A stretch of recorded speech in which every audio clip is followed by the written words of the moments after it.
Dear my students, Andhra Pradesh మరియు Telangana TET డిఎస్కి సంబంధించి 6th class నుంచి ఈరోజు మన టాపిక్ కసాగు మరియు గసాబా. వీటి గురించి మనం ఈ వీడియోలో నేర్చుకుందాం.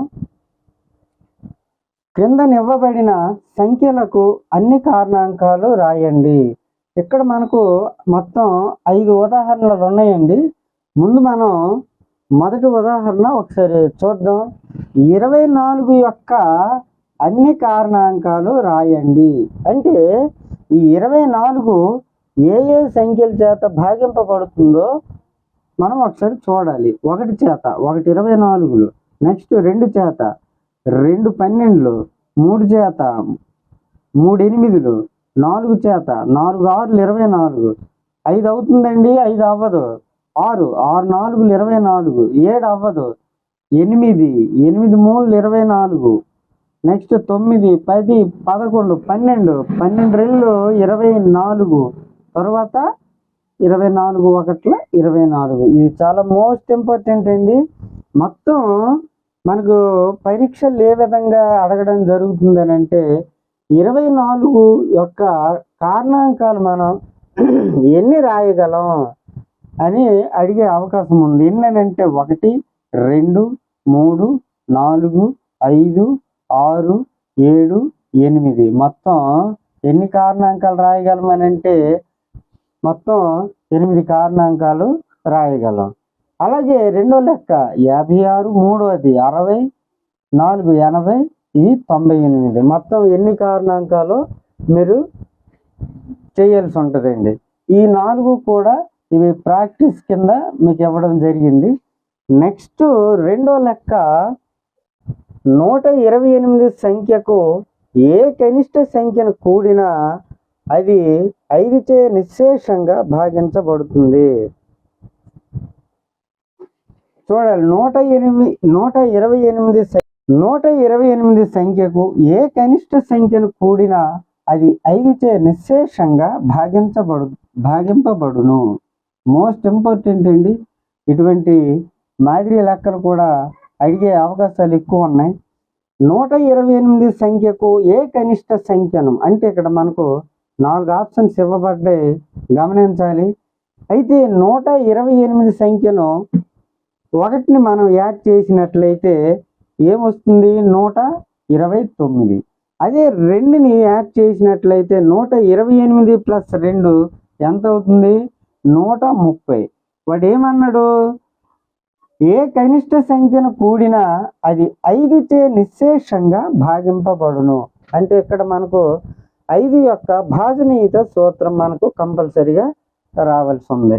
5 యొక్క భాజనీయత సూత్రం ఏంటంటే సంఖ్యలోని 1ల స్థానంలో 0 కానీ లేదా 5 కానీ ఉన్నట్లయితే అది ఖచ్చితంగా 5 చే నిశ్శేషంగా భాగించబడును. మనకి ఇక్కడ 130 5 చేత భాగింపబడుతుంది.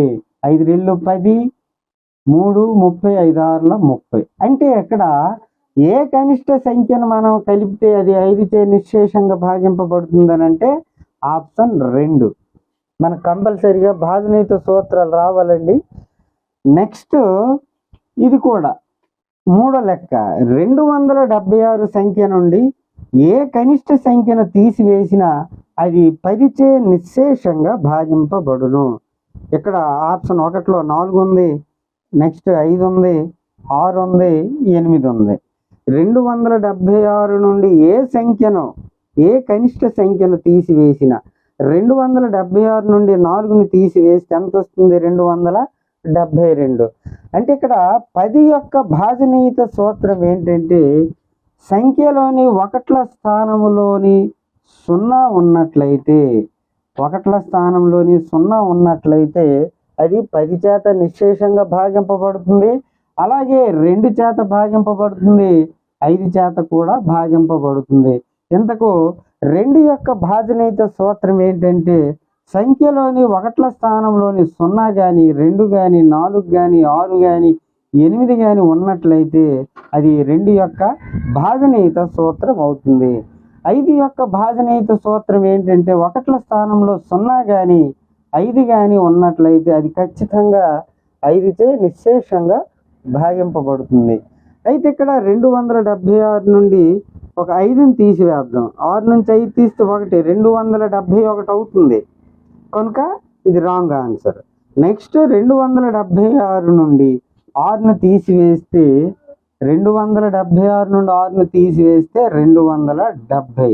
అంటే ఇక్కడ మనకు 1ల స్థానంలోనే 0 ఉంది కనుక ఇది ఖచ్చితంగా 10 చేత నిశ్శేషంగా భాగింపబడును. అలాగే 2 చేత కూడా భాగింపబడుతుంది, అలాగే 5 చేత కూడా భాగింపబడుతుంది. నెక్స్ట్ లెక్క చూద్దాం. భాజనీయత సూత్రమును ఉపయోగించి క్రింది సంఖ్యలలో ఏవి 11చే నిశ్శేషంగా భాగింపబడును కనుగొనండి. ఇంతకు 11 యొక్క భాజనీయత సూత్రం ఏంటంటే సంఖ్యలోని బేసి స్థానాల్లోని అంకెల మొత్తం, బేసి సంఖ్యల్లోని అంకెల మొత్తం, అలాగే సరి సంఖ్య స్థానాల్లోని అంకెల మొత్తం, వీటి యొక్క తేడా 0 కానీ లేదా 11 కానీ వచ్చినట్లయితే అది ఖచ్చితంగా 11చే నిశ్శేషంగా భాగింపబడుతుంది. ఒక ఉదాహరణకు ఒక లెక్క చూద్దాం. 6446.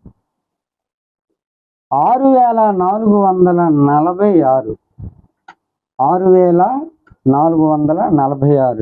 ఈ 1 బేస్ సంఖ్య, ఇది 2వది సరి సంఖ్య, 3 బేస్ సంఖ్య, 4 సరి సంఖ్య.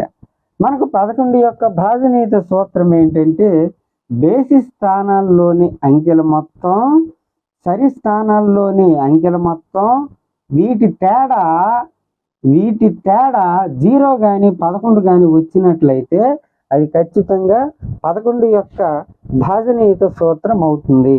ఒకసారి చూద్దాం వీటి మొత్తం. ఇది బేస్ సంఖ్య అండి. బేస్ సంఖ్యల మొత్తం ఇందులో ఎంత? 6. నెక్స్ట్ బేస్ సంఖ్య ఏదండి ఇక్కడ? 4. 6 + 4 ఎంత? 10. అలాగే సరి స్థానాల్లోని అంకెల మొత్తం సరి సంఖ్య 4, నెక్స్ట్ సరి సంఖ్య 6, మొత్తం కలిపితే ఎంత? 10. వీటి యొక్క తేడా అంటే ఏం చేయాలి? తీసివేయాలి. 10 - 10 = 0. అంటే 11 యొక్క భాజనీయత సూత్రం ఏంటంటే వీటి మొత్తాల తేడా 0 కానీ 11 కానీ వచ్చినట్లయితే అది ఖచ్చితంగా 11 యొక్క భాజనీయత సూత్రం అవుతుంది. అంటే ఇక్కడ వీటి యొక్క తేడా మనకు 0 వచ్చింది కనుక ఇది ఖచ్చితంగా 11 చేత నిశ్శేషంగా భాగింపబడుతుంది. నెక్స్ట్ 2వ లెక్క ప్రాక్టీస్ బిట్ అండి. 3వ లెక్క కూడా ప్రాక్టీస్ బిట్ మీరు చేయాల్సి ఉంటుంది. 4వ లెక్క, 5వ లెక్క 1221. ఈ 4 ప్రాక్టీస్ బిట్స్ అండి, మీరు చెయ్యాలి. నెక్స్ట్ 4వ లెక్క 84ను ప్రధాన కారణాంకాల లబ్ధంగా రాయండి. మీకు ఈ విధంగా ప్రశ్న ఇచ్చేసి మీ కింద 4 ఆప్షన్స్ ఈ విధంగా ఇవ్వడం జరుగుతుంది. ఈ విధంగా ఇవ్వడం సమ్, ఇది మొదటి ఆప్షన్, 2వ ఆప్షన్ 2 × 3 × 3 ఈ విధంగా మీకు 4 ఆప్షన్లు ఇవ్వడం జరుగుతుంది. ఇంతకుముందు ఇటువంటి మాదిరి లెక్క టెట్లో ఒకసారి అడగడం జరిగింది, కావున గమనించగలరు. 84ను ప్రధాన కారణాంకాల లబ్ధంగా రాయండి. మనం 2 విధాలుగా చేయొచ్చు, చూద్దాం. 2 × 4 = 8, 2 × 2 = 4, 2 21. 2 చేత ఇది భాగింపబడదు, 3 చేత 3 × 7 = 21. అంటే దీన్ని ఏ విధంగా రాయొచ్చు? 84 = 2 × 2 × 3 × 7 ఈ విధంగా రాయొచ్చు. లేదా ఈ విధంగా కూడా చేయొచ్చు. 84 = 2 42, 2 × మళ్ళీ ఇది 2 చేత భాగింపబడుతుంది, 2 21. అలాగే 2 × 2 × ఇది 2 చేత పోదు, అంటే 3 7. ఇదే మనకు వచ్చినటువంటి ఆన్సర్. ఈ విధంగా అడగడం జరుగుతుంది. నెక్స్ట్ చివరిది ఐదో లెక్క 4 అంకెల గరిష్ట సంఖ్యను రాసి దానిని ప్రధాన కారణాంకాల లబ్ధంగా రాయండి. 4 అంకెల గరిష్ట సంఖ్య అంటే ఎంతండి? 4 అంకెల గరిష్ట సంఖ్య 9999. దీన్ని మనం ప్రధాన కారణాంకాల లబ్ధంగా రాయాలి. ఈ విధంగా అన్నమాట. ఈ విధంగా ఈ 5వ లెక్క ఇది మీరు చెయ్యాలండి. నెక్స్ట్ 6వ లెక్క ఒకసారి చూద్దాం. 100 మధ్య గల అతిపెద్ద ప్రధాన సంఖ్య ఏది? ఇందులో ప్రధాన సంఖ్య ఏది? 97. ఎందుకు ప్రధాన సంఖ్య అని అంటే 1 మరియు అదే సంఖ్య కారణాంకం అయినట్లయితే దాన్ని మనం ప్రధాన సంఖ్య అని అంటాం. అంటే ఏ నంబర్ చేత కూడా భాగింపబడినటువంటి సంఖ్యలను మనం ప్రధాన సంఖ్య అని అంటాం. ఇందులో 50 మరియు 100 లోపు మధ్య గల అతి పెద్ద ప్రధాన సంఖ్య పెద్దది గరిష్టం కనుక మనకి ఏదవుతుంది? 97 అవుతుంది. ఆప్షన్ 2 రైట్ అవుతుంది. 100 లోపు ఉన్న 7 వరుస సంయుక్త సంఖ్యలు రాయండి. ఇంతకు సంయుక్త సంఖ్యలు అంటే 2 కన్నా ఎక్కువ కారణాంకాలు కలిగిన సంఖ్యలను మనం సంయుక్త సంఖ్యలు అని అంటాం. 100 లోపు ఉన్న మొత్తం 7 మాత్రమే మనం రాయాలి. అంటే 90, 91, 92, 93, 94, 95, 96. 1 2 3 4 5 6 7 మొత్తం 7 మాత్రమే రాయమన్నాడు. ఓకేనా? ఓకే, మొత్తం ఎన్ని? 7. ఓకే. నెక్స్ట్ 9వది 10 భేదంగా కలిగిన 2 ప్రధాన సంఖ్యలు రాయమన్నాడు.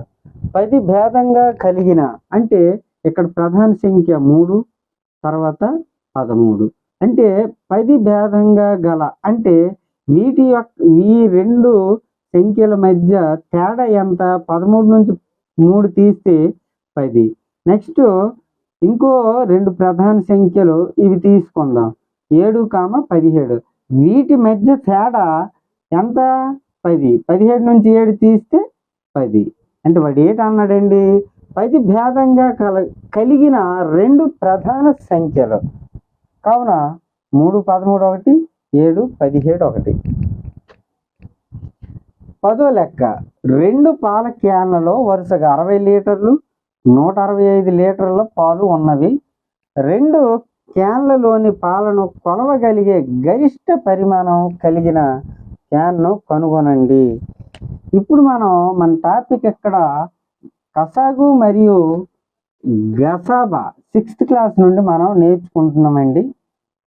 అయితే ఇక్కడ మనకు గరిష్ట పరిమాణం అన్నాడు కనుక దీన్ని మనం ఈ రెండింటిని మనం గసాబాను భాగాహార పద్ధతిలో కనుగొన్నట్లయితే ఈజీగా మనకు ఆన్సర్ రావడం జరుగుతుంది. చూడండి, 60 రెళ్ళు 120 తీసివేస్తే 45. నెక్స్ట్ 60, 45 ఒకట్లు 45 తీసివేస్తే అంత 15, 45 అంటే 15 3 45 శేషం 0. కావున గరిష్ట పరిమాణం కలిగిన క్యాన్ను కనుక్కోమన్నాడు. అంటే మనకి ఎంత వచ్చింది ఆన్సర్? 15 రావడం జరిగినది. నెక్స్ట్ 11వ లెక్క సేమ్ ఇది కూడా అంతేనండి. 3 వేరు కొలతలు గల కంటైనర్లలో వరుసగా 403 లీటర్లు 465 లీటర్లు అలాగే 527 లీటర్ల పరిమాణాలలో పాలు ఉన్నవి. వేరు పరిమాణాలలో గల కంటైనర్లలోని పాలను పూర్తిగా కొలవగలిగే గరిష్ట పరిమాణం గల కొలత ఎంత? ఇక్కడ కూడా గరిష్టం అన్నాడు కనుక దీన్ని మనం ఈజీగా భాగాహార పద్ధతిలో మనం ఈజీగా గసాబాను కనుక్కోవచ్చు. కానీ ఇక్కడ మనకు రెండు నెంబర్స్ ఉన్నాయి. కానీ ఇక్కడ 1 2 3 ఇలా 3 నెంబర్లు ఉన్నప్పుడు ఏం చెయ్యాలి? ఉదాహరణకు 12 30 36. దీన్ని భాగాహార పద్ధతిలో గసాబాను మూడు సంఖ్యలు ఇచ్చినప్పుడు మనం ఏ విధంగా చెయ్యాలంటే ముందుగా ఈ 2 సంఖ్యలనైనా తీసుకోవచ్చు, లేదంటే చివర ఈ 2 సంఖ్యలనైనా మనం తీసుకొని మనం చెయ్యాలి. మనం ఈ 2 సంఖ్యలను తీసుకొని చేద్దాం. 12 30 ఎంత సరిపోతుంది? 12 రెళ్ళు 24, తీసివేస్తే 6, మళ్ళీ 12, 6 12, శేషం 0. ఇంకా మిగిలింది ఎంత అండి? 36. ఈ విధంగా రాసుకుంటాం. 6 36, శేషం 0. కావున వీటి యొక్క గసాభా 6 వస్తుంది. అలాగే దీన్ని కూడా మీరు మొత్తం 403, 465, తర్వాత 527. ముందు ఈ రెండింటినైనా తీసుకోవచ్చు, లేదంటే ఈ రెండింటినైనా తీసుకొని మనం ఆ విధంగా చాలా సింపుల్గా చేయవచ్చండి. నెక్స్ట్ 12వ లెక్క. 12వ లెక్క, రెండు సంఖ్యల కసాగు 290 మరియు వాటి లబ్ధం 7250 అయిన వాటి గసాభా ఎంత? 12వ లెక్క, 13వ లెక్క, 14వ లెక్క. ఈ 3 మోడల్స్ ఒకటేనండి. మనకి ఇక్కడ ఫార్ములా ఏంటంటే కసాగు ఇంటూ గసాభా = రెండు సంఖ్యల లబ్ధం. ఈ ఫార్ములా మనకు వచ్చినట్లయితే మనం ఈ 3 మోడల్స్ మనం ఈజీగా చేయవచ్చండి. ఒకసారి చూద్దాం.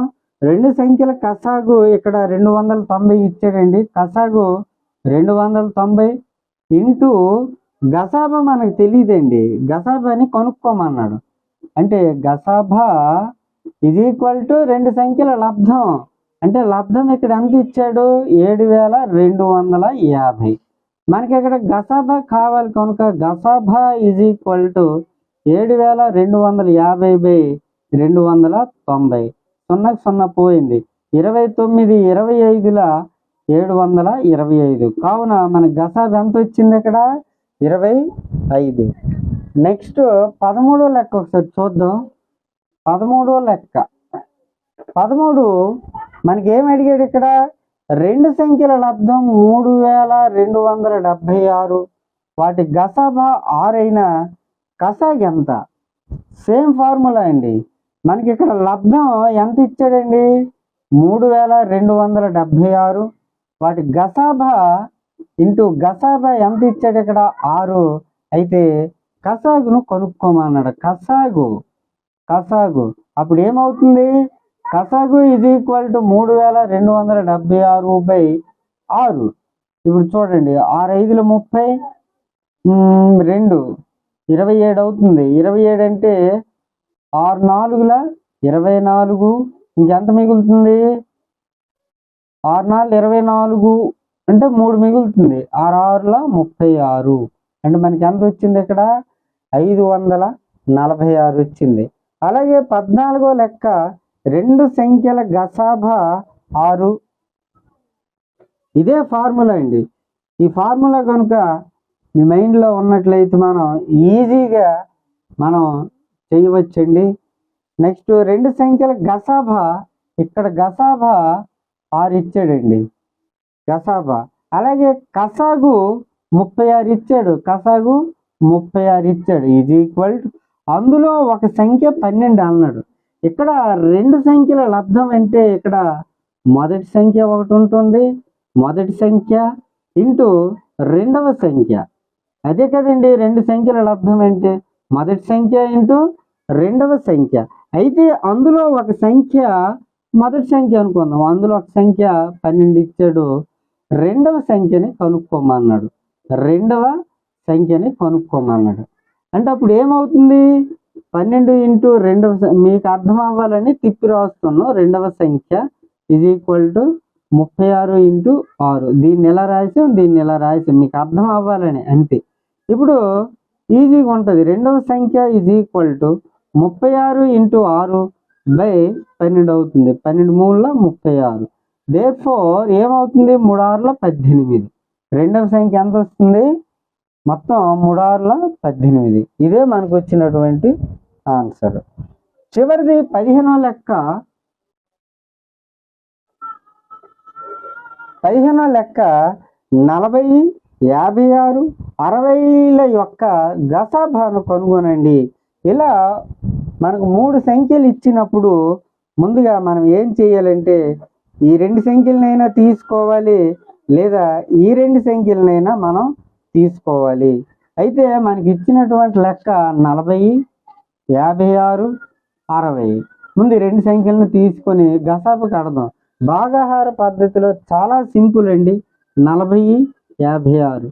41ల 40 తీసివేస్తే 16. దీన్ని ఇలా గీత గీసి 40ని ఇక్కడ దించుకుంటాం. 16 రెళ్ళు 32 దగ్గరగా. 16 మూడు అంటే 48 ఎక్కువ అవుతుంది. తీసివేస్తే ఎంత అండి?